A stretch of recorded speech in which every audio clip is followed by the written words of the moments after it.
if you're taking an inorganic chemistry course, at some point you will encounter ionic solids. You're going to look at crystal lattices, determine unit cell content, and probably look at lattice energy. And that's exactly what I intend to do with you guys. Okay, so this is a picture of a unit cell of sodium chloride. It's a cubic unit cell, right? So this is a cube. All of the sides here are the same distance. The edge length here, length, width, and height are all the same. So this makes a cube. And within that cube, we have perfectly ordered. Everything is at 90 degrees. These cations and anions, right? So the cation here is a little smaller than the anion, just slightly in the case of sodium chloride. And so the first thing that I'm going to do with you before we look at unit cell content, we want to get to the energy, the lattice energy. And so you want to be careful there, right? If you're looking at bond enthalpies of covalent compounds like the fluorine-fluorine, you're looking at the energy required to break a fluorine-fluorine bond, right? And so that may be 450 kilojoules per mole. That's completely different from looking at lattice energy, which that's the energy released from the formation of its gaseous ions, right? So you really shouldn't be comparing that, right? So the lattice energy of sodium chloride is going to be something like negative 790 kilojoules per mole. And like I said, one of the strongest bonds, for example, is the silicon-fluorine bond. And so it may, I don't remember, but it may be right around 400 kilojoules per mole. Maybe I'm off, but most of those are going to be much lower than lattice energies. But you can't really state that that ionic solids or ionic compounds have stronger bond enthalpies, because it's a completely different number, right? So here we have a silicon fluorine bond, and we're breaking this bond. And here we're having ions in the gaseous phase, so they're already very high in energy to begin with. And when they form sodium chloride as a solid, that is the lattice energy. So let's back up and see how we can determine the lattice energy, because you imagine that it would be difficult to measure this experimentally. Of course you can. Nowadays we can do just about anything, right? So if we just start looking at a single layer here of an ionic solid, we have electrostatic interactions, we have attractive forces here between the cation and the anion, but we also have repulsive forces here, okay? So these are not that far apart from each other, these two cations, and of course we have more layers. We have layers on top of each other, and so these ions are surrounded. So we always have to look at the three-dimensional constellation of these ions and take into consideration attractive and repulsive forces. Of course, they get further and further away, so they get weaker, but nevertheless, that's something that we need to look at. So in general, ionic solids have these characteristics. Nothing new here. They're high melting, right? And there are some exceptions. They don't conduct electricity because in the solid there are no mobile ions. You have to have ions or electrons that are mobile. Of course, if they are soluble, if they're soluble in polar solvents, not all of them are. We know that silver chloride is not soluble in polar solvents. This goes back to the solubility rules. However, if they do dissolve in a polar solvent, you get free ions, and then you can conduct electricity. But as the solid, there's low, if any, electrical conductivity.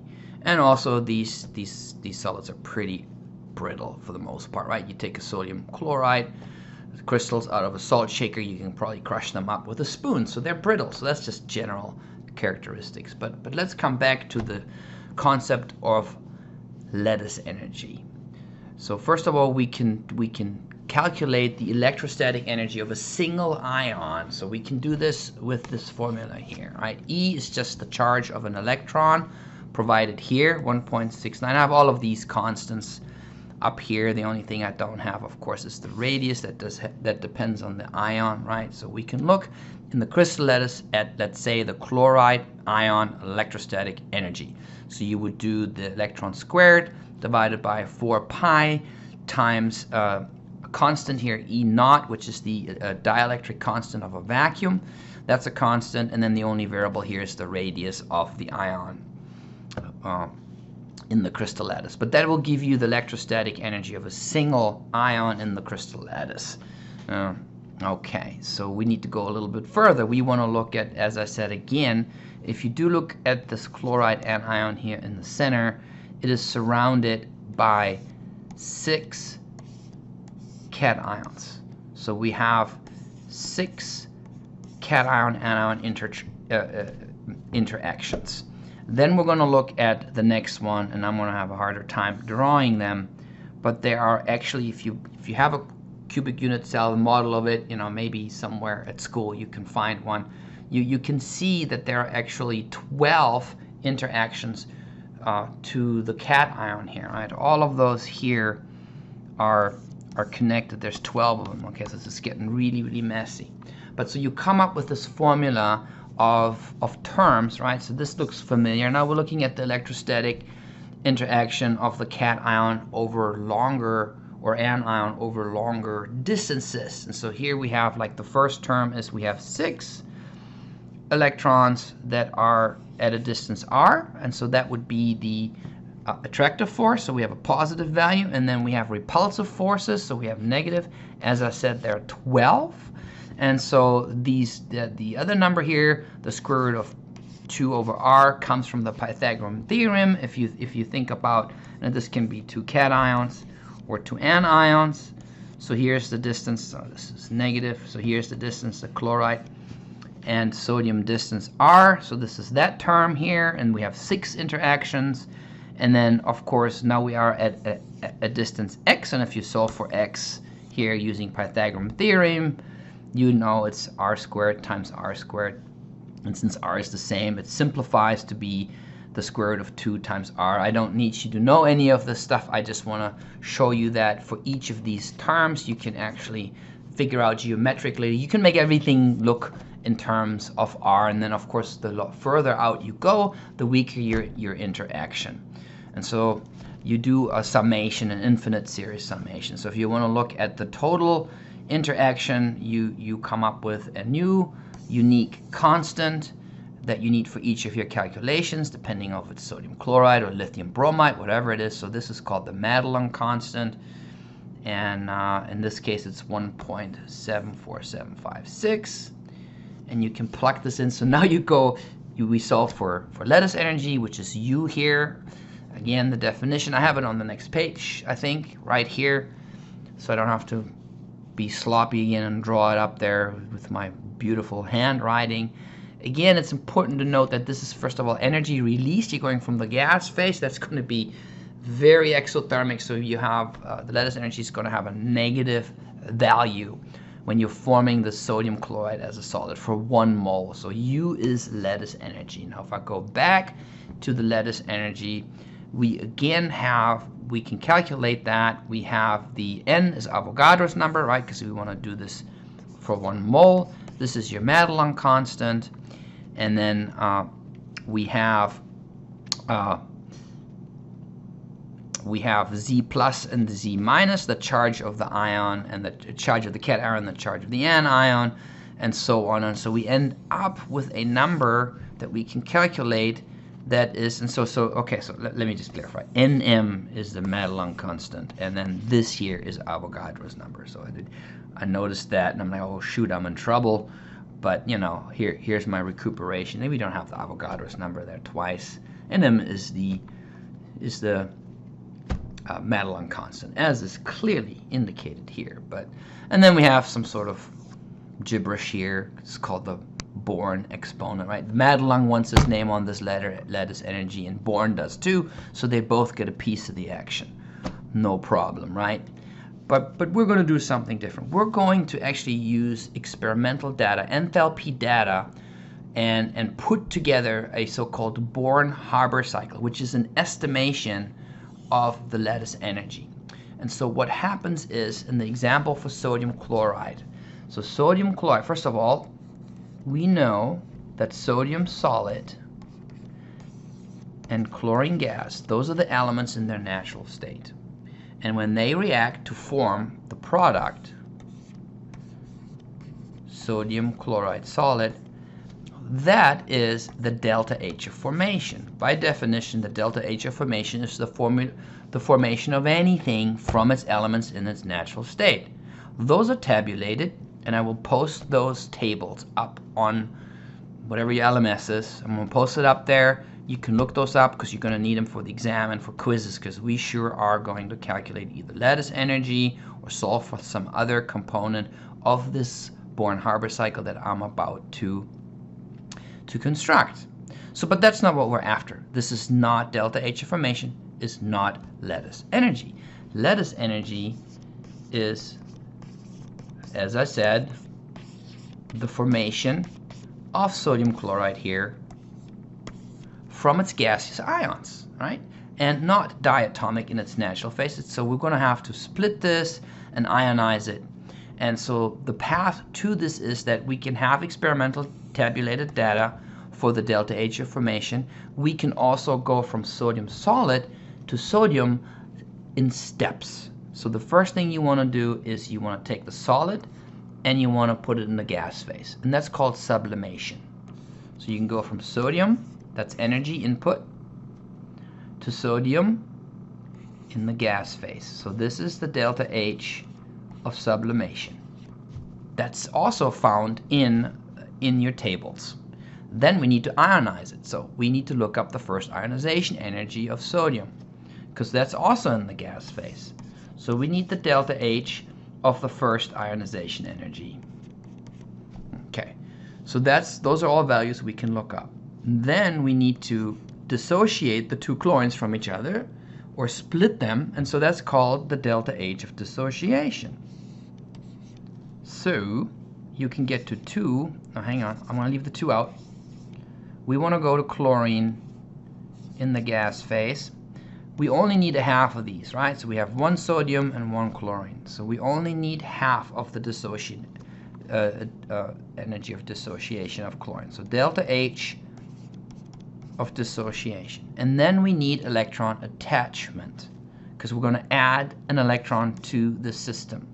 So the final step is going to be the delta H of electron attachment. Okay, this is a Born Haber cycle, and I may ask you to construct one for calcium chloride or sodium oxide or aluminum chloride. And if I provide, so long as I provide you with all of the little delta H's, you can solve for you. Or maybe I'll leave out the delta, maybe the delta H of dissociation, or some step I leave out.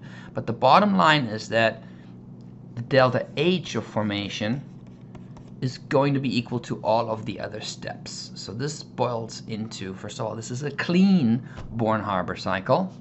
And so the delta H of formation is equal to the delta H of sublimation plus half of the delta H of dissociation plus the delta H of the first ionization energy plus the delta H of the electron attachment plus the lattice energy. So that's your formula. And as long as I provide you with or give you tables of these values, you can then calculate. So in this case, we're calculating energy. So we just need to do we need to solve for U. So it's going to be delta H of formation minus, minus, minus, minus. And also take note here that the delta H of formation in this case is exothermic. And also the electron attachment here is exothermic. So if you wanted to do this Born Haber cycle justice, you would have to, instead of having an energy input, you would have to actually draw this down. But for simplification, and because this is harder to do on paper, it'll be harder for you to do, I want you to just draw it the way this is. And we'll practice one for calcium chloride here in a minute. But before I do this, first of all, let's compare this value to the actual value we looked at earlier, and so we're not very far off. So we can use this estimation to produce a reasonable value for lattice energy. So here, yeah, scanned in, I know, crooked, I know, but good enough. So this is one of the handouts. It's going to show you the ionization energies, right? So here's the rest of it. Here's how they're listed. The ionization enthalpies that are listed 1 electron at a time. Remember, for periodic trends we did the first ionization energies is the only trend that we looked at, right? But if you're going to calcium or aluminum or titanium 4, for example, which I've done, you need to add an electron for each step. And so by definition, this is all in the gaseous phase. So all of those values that are here are for example, let's single out sodium. So the delta H of ionization for sodium is 495.8 kilojoules per mole. And that is from sodium in the gas phase to sodium plus and 1 electron. So it's important that this is in the gas phase because it corresponds to what we did in the Born Haber cycle. Right? If I go back here to the Born Haber cycle, this is in the gas phase. So this is exactly equal to the delta H of ionization. Okay, so the enthalpy, the energy required to remove an electron from the outer shell in the gaseous phase. So you will have access to this table. I don't recommend that you Google that. I recommend that you use the tables, okay? Because I'm going to go with these values, which are slightly different sometimes from your Googled value.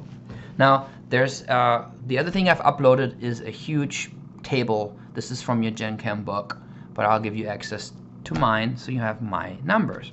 So just enthalpies, right? So those are all delta H's, and it's going to be, these are the delta H of formation, and so these are probably going to be some delta S and delta G's. Okay, so we don't worry about that. I don't have the units here. I should, but those are all in kilojoules per mole. And so you can kind of like here, you can actually look at the delta H sublimation here, right? Going from here to here, that would be the delta H of sublimation. And so now I don't want you to use this table because you're going to get messed up. Don't use this table to do the delta H of ionization energies here, right? So going from here to here, and you can estimate that too, but it's better if you look at this other chart here because you're also going to have it. Everything else you can get from these enthalpies here, from the enthalpy table. And let me see here. Okay, so here's your chlorine, right? So here, the value going from here to here, so this is, okay, first of all, the delta H of formation of any element in its natural state is always 0, right? Well, that makes sense. But if you're going to form chlorine in the gaseous phase, but 2 of them, you start out with Cl2 in the gas phase, and you split it. So if you wanted to calculate the delta H of formation, you use Hess's law, products minus reactants. So this would be 2 times 121.3 kilojoules minus 0. So this is already half the delta H of dissociation, because and so we would only use 121.3 for our calculation. So pay attention to some of those details. All right. So, and finally, you will have a third table of electron attachments, and so those are also in the gas phase, and so they work perfectly here. Okay, so let's practice one more. This could be an exam question here. I might ask you draw the Born Haber cycle for the formation of calcium chloride and calculate delta H of formation. Okay, so if you go and look up the delta H of formation without drawing the Born Haber cycle, you're not going to get any points. So you need to learn the stuff.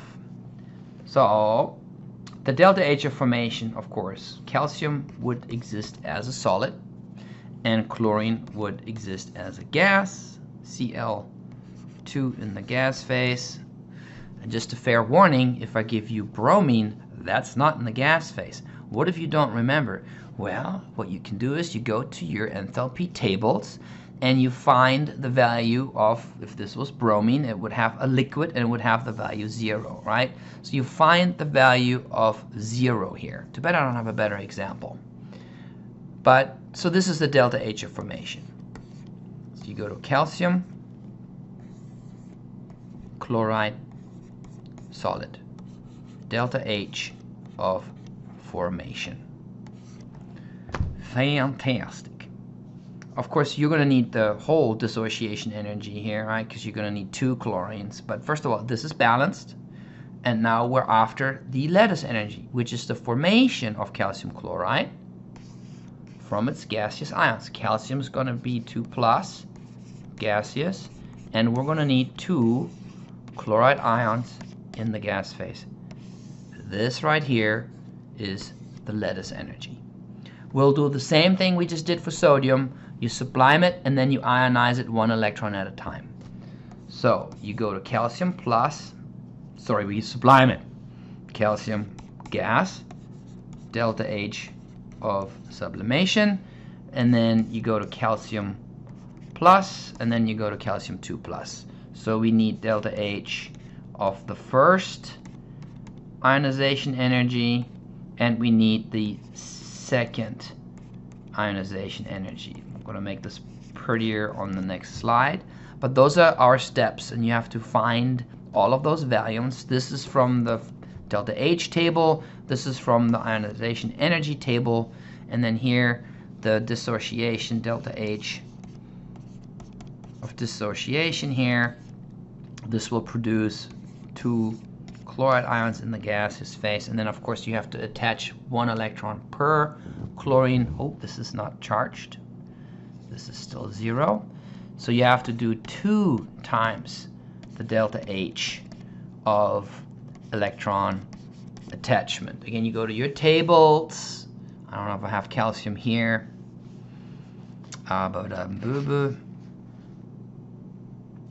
Aluminum. Calcium should be here. Well, I'm not seeing it.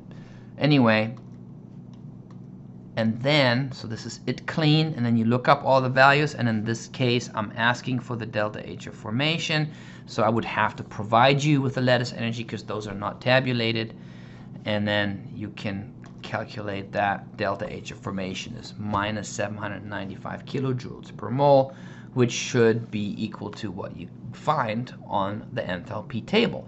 Okay, so those are the Born Haber cycles. Here's an example of a Born Haber cycle from a quiz. I did sodium oxide before, and I wrote sodium oxide, and you wouldn't believe how many people put NaO for sodium oxide, and those are graduating seniors. So be careful. Remember everything you've ever learned about chemistry, right? Or just 5% of it. You know what? This is a great stopping point for the first lecture, just learning about Born Haber cycles.